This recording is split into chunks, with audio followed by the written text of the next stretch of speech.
झांसी शहर के चर्चित भूमाफिया नत्थू कुशवाहा का एक और कारनामा, अब लगा जमीन पर स्टे होने बावजूद बेचने का आरोप। झांसी के सिजवाहा की एक भूमि न्यायालय से स्टे आदेश होने के बावजूद बेच देने का मामला प्रकाश में आया है, जहां शिकायतकर्ता ने पुलिस में शिकायत करते हुए शहर के चर्चित भूमाफिया नत्थू कुशवाहा पर फर्जी कूटरचित दस्तावेज तैयार कर जमीन का बैनामा अपनी मां और रिश्तेदार के नाम करने का आरोप लगाया है।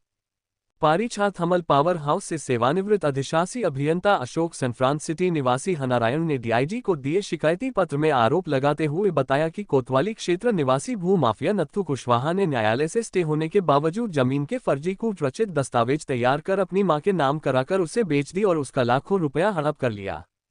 जमीन पर न्यायालय में विवाद और स्टे का आदेश चल रहा। इसकी जानकारी उसे उस समय हुई जब वह खरीदी गई जमीन पर निर्माण कार्य करने गया। उसका आरोप है कि कई बार वह भूमाफिया के पास गया और अपनी जमीन मांगी। जमीन न मिलने पर रुपया मांगा, लेकिन उसे धमकी देकर भगा दिया। पीड़ित ने डीआईजी से कार्यवाही की मांग की है। जब डीआईजी साहब के पास आए, किन शिकायतों को लेकर आए? हम मियारे को नत्थू कुशवाहा को जानते होंगे, जो बहुत बड़ा झांसी का मतलब भूमि माफिया है।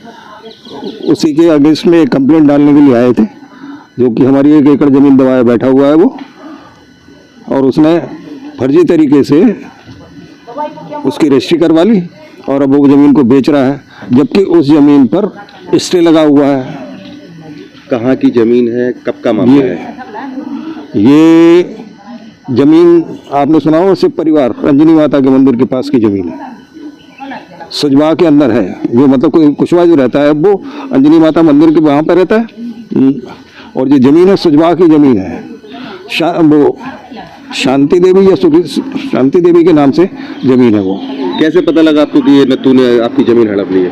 क्यों, उससे क्या तो बोलते, हमको हमारे पास कागज है उसके। नहीं, जब उससे हड़प ली है और वो बेच रहा है, कैसे आपको पता लगा? तहसील से सब पता चल जाता भाई साहब। आज आप यहाँ डीआईजी साहब के पास है, क्या कहा? हमने उनको बताया अपना मैटर। हमने कहा सर इस टाइप से है, तो उन्होंने बड़े गौर से हमारी बातों को सुना और उस बात को उस पर कहा कि आप इस पर पहले तो बात डालिए कोर्ट के ऊपर कि इनका ये मतलब नहीं, जब चूंकि उस जगह पे स्टे लगा हुआ है तो इन्होंने उस जमीन को बेची कैसे, कौन जिम्मेदार है इसके लिए? लेकिन हम लिखे दे रहे हैं, तो वो वहाँ का कार्रवाई होना शुरू होगी। नत्थू कुशवाहा का आए दिन नाम आता रहता है, शिकायत लगती रहती है। वो तो भाई झांसी का बहुत बड़ा उसे भूमि माफिया है, जिस शायद को धमकी देना धोख देना, ये तो उसके काम है। आपने नत्थू से बात करी, आपसे क्या कहा उसने? हाँ, हम तो आज से नहीं, बहुत दिन से पहले ही बात कर चुके। हम तो उससे कहा, तो डीआईजी साहब को ये भी दिखा दिया उनको। आपसे नत्थू ने क्या कहा जब आपने अपनी जमीन के बारे में बात करी? तो वो तो सीधा सीधा धमकी देता है कि आप जा रहे हैं यहाँ से या नहीं जा रहे। वो तो सीधा सीधा धमकी देता है। देखो ये देखो, ये देखो, ये लेटर देखो।